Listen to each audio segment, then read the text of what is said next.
Assalamualaikum warahmatullahi wabarakatuh. Saya akan terangkan sedikit tentang refleksi pengajaran dan pembelajaran yang lalu berdasarkan pemerhatian dan analisis peperiksaan percubaan SPM Biologi. Masalah utama yang dikenalpasti ialah murid tingkatan 5 Sains 2 tak dapat menjawab soalan dengan tepat, terutamanya soalan yang melibatkan pembinaan serta pentafsiran Punnett Square. Antara punca masalah yang dikenal pasti ialah murid ni disukar menvisualkan pergerakan alel dalam proses persilangan. Walaupun murid boleh hafal istilah seperti alel dominan dan resesif, mereka keliru dengan simbol genetik dan lemah dalam menentukan genetik serta fenotip dengan betul. Keadaan ini menyebabkan murid sering melakukan kesilapan dalam membina Punnett Square dan mentafsir kebarangkalian hasil persilangan. Selain itu, kaedah pengajaran sebelum ini yang lebih berfokus kepada penerangan secara lisan dan penggunaan rajah statik didapati kurang interaktif dan tidak melibatkan murid secara aktif. Akibatnya, murid menjadi kurang yakin, bergantung sepenuhnya kepada contoh guru serta hilang minat dan motivasi untuk mempelajari topik pewarisan manusia yang dianggap sukar dan mengelirukan. Dapatan ini selari dengan kajian Garrett dan Wahlberg yang menyatakan bahawa miskonsepsi genetik berlaku apabila murid ni gagal mengaitkan konsep abstrak dengan visual yang bermakna. Selain itu, dia menurut Garner pula, ketidakpadanan antara kaedah pengajaran dan kecerdasan murid turut menjejaskan kefahaman konsep. Oleh itu, refleksi ini menunjukkan keperluan untuk mempelbagaikan kaedah pengajaran kepada pendekatan yang lebih konkret, visual dan kinestetik agar murid dapat memahami konsep Punnett Square dengan lebih berkesan. Berdasarkan refleksi PDP sebelum ni, kaedah pengajaran yang digunakan terlalu fokus kepada penerangan teori dan latihan bertulis. Walaupun pendekatan ini membantu murid memahami asas konsep, ia didapati kurang berkesan dalam membantu murid membina pemahaman yang mendalam, khususnya bagi topik yang bersifat abstrak seperti pewarisan genetik ni. Selain itu, tahap penglibatan murid didapati rendah di mana murid cenderung bersikap pasif, kurang memberi respons masa PDP dan cepat hilang fokus. Keadaan ini menunjukkan bahawa kaedah PDP sedia ada tak cukup merangsang minat dan penglibatan aktif murid dalam proses pembelajaran. Sehubungan dengan itu, pengkaji mengenal pasti beberapa keperluan penambahbaikan dalam PDP. Antaranya ialah keperluan kepada bahan pembelajaran yang lebih maujud dan visual agar murid dapat mengaitkan konsep genetik yang abstrak dengan situasi pembelajaran yang lebih konkret.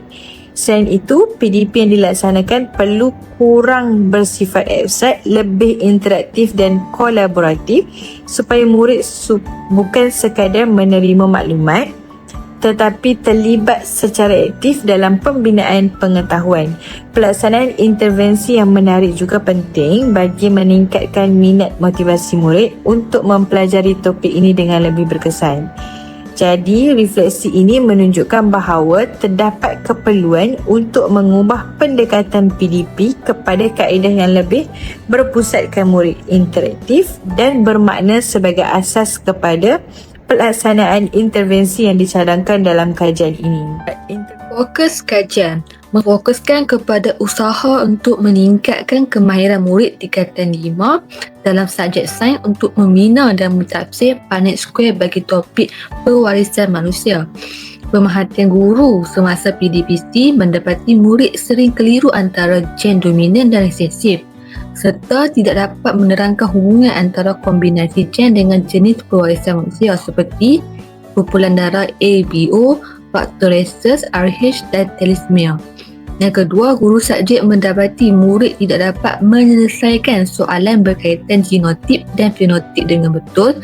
Dan yang ketiga, murid juga menunjukkan kekeliruan dalam menentukan gamet dan mengisi kotak Punnett Square. Okey, kita tengok kepada objektif kajian tindakan ini. Kita tengok objektif umum adalah untuk meningkatkan kemahiran murid tingkatan 5 Sains 2 dalam pembinaan dan tafsiran Punnett Square melalui kaedah Gummy Bears bagi topik pewarisan manusia. kita tengok pada objektif khusus pula. Memastikan murid dapat, yang pertama, memvisualkan pergerakan alel dalam pembinaan Punnett Square dengan lebih jelas melalui penggunaan gummy bears. Yang kedua, mengurangkan kekeliruan terhadap simbol genetik, terutamanya dalam menentukan genotip dan fenotip melalui aktiviti pemadanan warna dan simbol. Yang ketiga, meningkatkan penglibatan yang aktif dalam proses PDPC. Yang keempat, meningkatkan minat dan motivasi terhadap topik pewarisan manusia melalui aktiviti gamifikasi yang menyeronokkan menggunakan gummy bears. Okey, seterusnya kita tengok kepada sasaran kajian. Sasaran kajian ini 10 daripada 15 orang murid tingkatan 5 Sains 2 dipilih sebagai sasaran kajian kerana mereka ini lemah dalam pembinaan dan tafsiran Punnett Square. Jadi, murid-murid ini dipilih sebagai sasaran kajian adalah untuk menilai keberkesanan intervensi gummy bears dalam meningkatkan pemahaman, kemahiran pembinaan dan tafsiran Punnett Square, dan di samping itu untuk melihat pelibatan aktif mereka dalam proses PDPC. Saya Novitra binti Ahmad Kamal akan meneruskan pembentangan untuk tinjauan awal. Tinjauan awal dijalankan untuk mengenal pasti masalah murid dalam topik pewarisan genetik.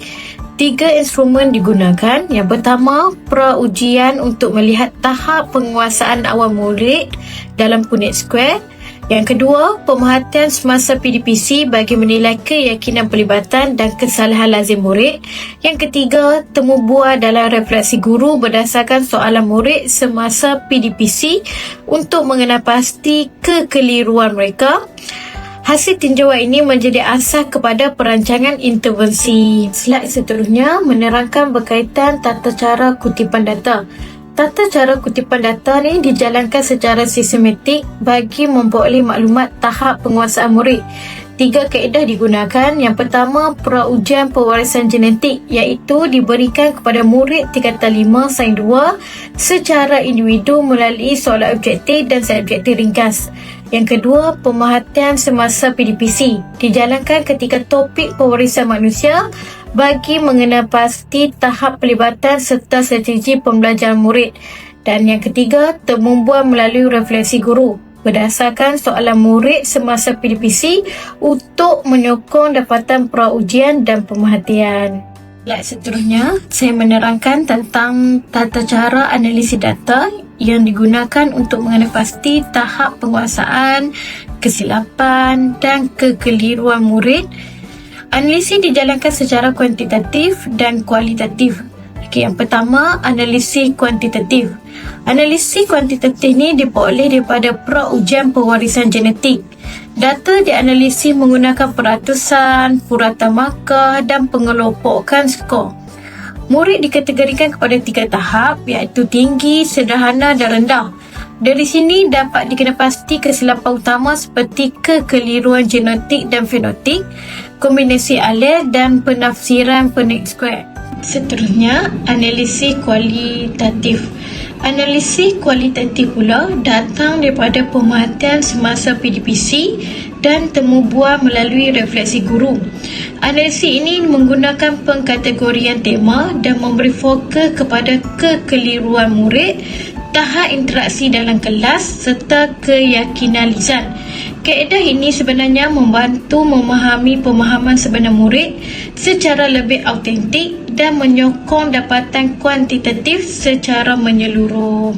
Saya Raihana akan teruskan dengan dapatan tinjauan awal.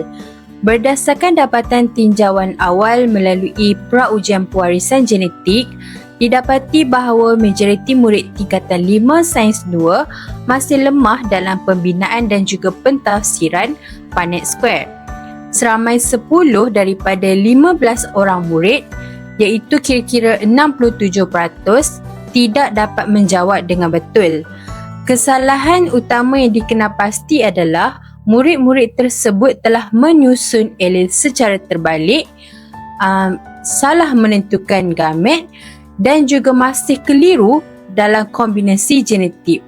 Hal ini telah menunjukkan bahawa murid-murid tersebut bukan sahaja lemah dari segi prosedur, malah mereka tidak benar-benar faham tentang konsep asas pewarisan genetik itu sendiri. Selain pra-ujian, pemerhatian semasa PDP juga dijalankan bagi melihat tingkah laku dan juga kesalahan murid secara langsung di dalam kelas. Didapati murid keliru semasa memindahkan alel ibu dan bapa ke dalam kotak Punnett square dan juga sukar untuk tentukan genetik dan juga fenotip keturunan. Murid juga kurang yakin untuk menyatakan jawapan mereka secara lisan. Kebanyakannya murid hanya menunggu arahan daripada guru dan kurang melibatkan diri secara aktif dalam perbincangan sewaktu proses PDP berlangsung. Kaedah tinjauan awal yang seterusnya adalah melalui temu bual, iaitu refleksi guru yang mengajar itu sendiri. Beberapa soalan yang sering diajukan oleh murid adalah seperti cikgu, huruf mana letak di atas, dan ini T besar dengan T kecil atau T kecil dengan T besar. Perkara-perkara ataupun soalan-soalan ini jelas menunjukkan bahawa murid-murid tersebut masih keliru tentang konsep asas alel dominan dan juga alel resesif. Dapatan ini mengesahkan lagi bahawa masalah murid bukan bersifat sementara tetapi memerlukan satu intervensi yang lebih konkret dan juga visual. Intervensi yang dicadangkan yang pertama adalah aktiviti alel in action, iaitu visualisasi pergerakan alel. Objektif bagi aktiviti ini adalah untuk membantu murid memvisualkan bagaimana alel digabung dalam proses-proses persilangan genetik. Seterusnya, untuk mengurangkan konsep pembelajaran abstrak dengan pembelajaran konkret. Bagi ciri-ciri aktiviti ini adalah menggunakan mawujud, iaitu gummy bears, untuk visualisasi alel. Seterusnya, membantu murid melihat pergerakan alel secara sebenar. Kita lihat pula kepada pelaksanaannya. Gummy bears ni digunakan sebagai simbol alel, iaitu gummy bears berwarna merah sebagai dominan, manakala yang berwarna hijau sebagai resesif. Seterusnya, murid membina gamet ibu dan bapa menggunakan gummy bears tersebut. Seterusnya, murid menyusun alel dalam Punnett square untuk menentukan genotip dan fenotip. Dan seterusnya, perbincangan kumpulan dijalankan serta maklum balas guru untuk pengukuhan konsep. Intervensi yang kedua adalah aktiviti gummy genetics, iaitu mengurangkan kekeliruan simbol genetik.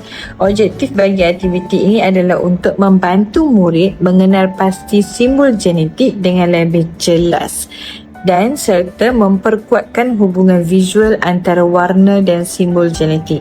Kita lihat pula pada ciri intervensi. Ciri intervensi ini adalah yang pertama, menghubungkan visual kepada simbol genetik. Yang kedua, mengurangkan kekeliruan genotip dan fenotip. Pelaksanaannya pula adalah yang pertama, guru menerangkan simbol genetik dan padanan warna gummy bears, iaitu merah mewakili A besar, hijau mewakili double A kecil. Yang kedua, murid membina genetik dalam Punnett square menggunakan gummy bears. Yang langkah yang ketiga, murid menulis simbol genetik di bawah setiap kombinasi warna. Yang keempat, perbincangan rakan sebaya dan maklum balas guru. Aktiviti yang ketiga, aktiviti cross and collaborate, iaitu PDPC yang lebih interaktif. Objektif yang pertama, memastikan murid dapat membina dan mentafsir Punnett square secara lengkap. Yang kedua, meningkatkan penglibatan aktif murid dalam PDPC dan melatih murid menerangkan hasil persilangan kepada rakan-rakan sekelas. Ciri-cirinya adalah pembelajaran kolaboratif dan berpusatkan murid, aktiviti hands-on dan komunikasi lisan. Cara pelaksanaan. Yang pertama, murid dibahagikan kepada kumpulan kecil 3 ke 4 orang. Setiap kumpulan menerima situasi persilangan genetik yang berbeza, contoh ketinggian. Yang ketiga, murid membina Punnett square menggunakan gummy bear. Dan yang keempat, murid mentafsir genotik dan fenotip dan membentangkan hasil. Dan yang kelima, maklum balas guru dan rakan untuk memperkukuhkan konsep. Aktiviti keempat, aktiviti blood genetic spin, iaitu meningkatkan minat dan motivasi murid. Objektif yang pertama, meningkatkan minat dan motivasi murid terhadap pembelajaran biologi melalui konsep darah. Dan yang kedua, mengukuhkan pemahaman dan pewarisan darah ABO, Arhis dan Thalassemia. Dan yang ketiga, mewujudkan suasana PDPC yang menyenangkan, interaktif dan positif. Ciri-ciri intervensi, aktiviti yang menyeronokkan dan interaktif. Dan yang kedua, fokus pada pemahaman konsep sedia ada, bukan yang konsep baru. Cara pelaksanaan intervensi. First, penggunaan aplikasi Spinwheel online untuk senario ibu bapa dan golongan darah. Murid dibagikan kepada kumpulan kecil 3 ke 4 orang.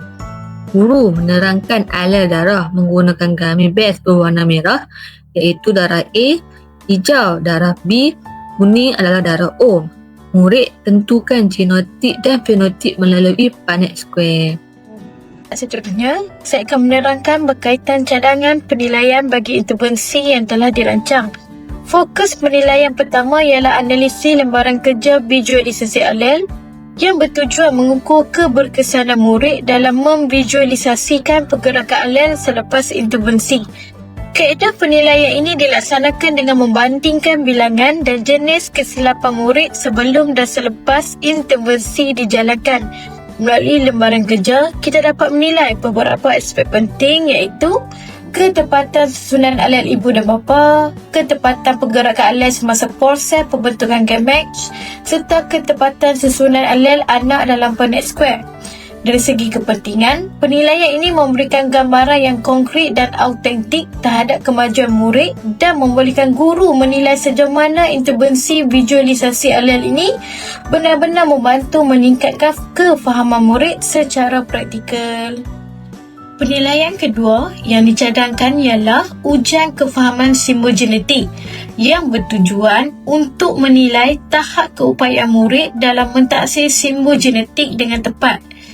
Kaedah penilaiannya dibuat melalui pembandingan skor ujian selepas intervensi dengan skor pra-ujian sebelum ini.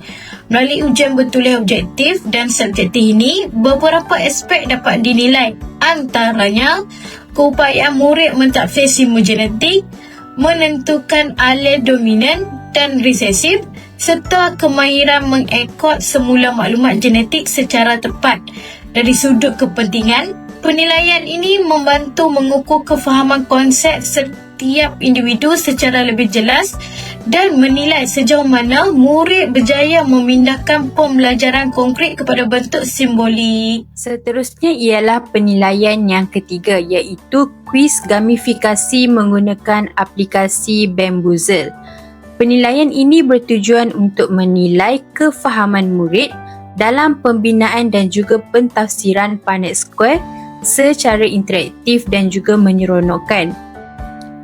Melalui kuis ini, guru dapat memerhati tahap penglibatan murid, respon terhadap soalan serta keupayaan murid itu sendiri mengaplikasikan konsep pewarisan manusia tanpa tekanan. Pendekatan ini juga dapat membantu meningkatkan keyakinan murid untuk mencuba menjawab soalan yang diajukan. Seterusnya ialah penilaian yang terakhir, iaitu penilaian yang keempat.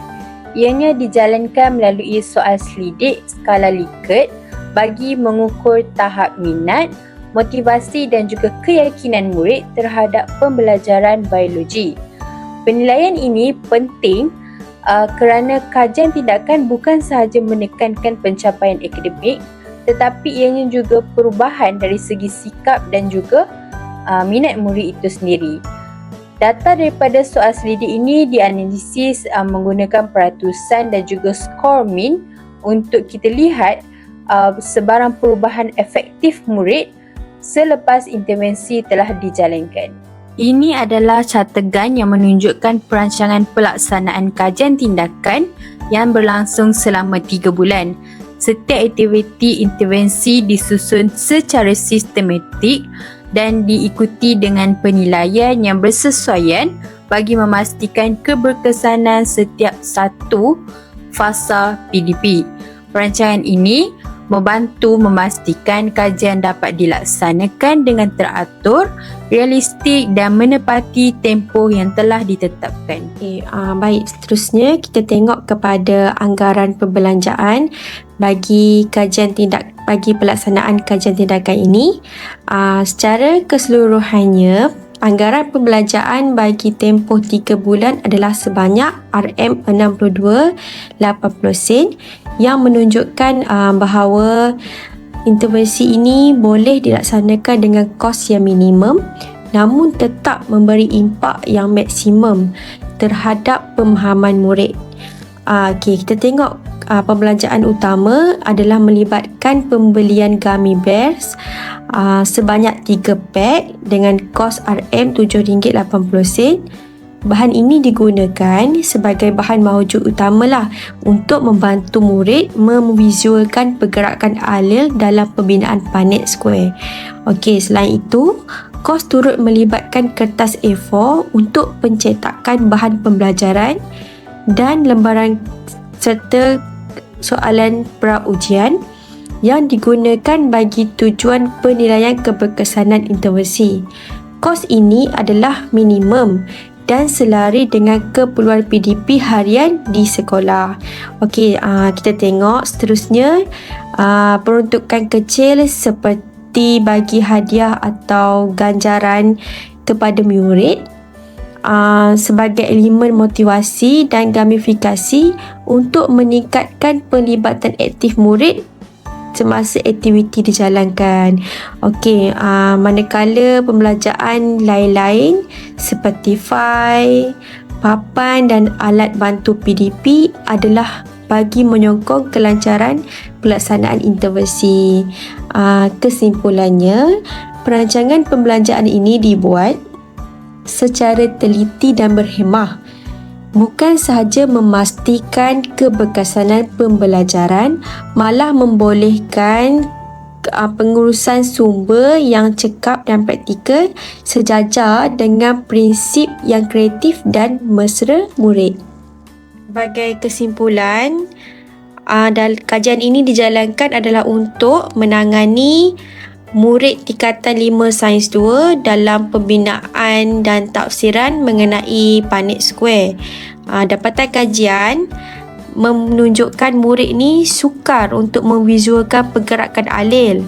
Dan yang kedua, murid ini juga keliru mengenai simbol genetik iaitu genotip dan fenotip.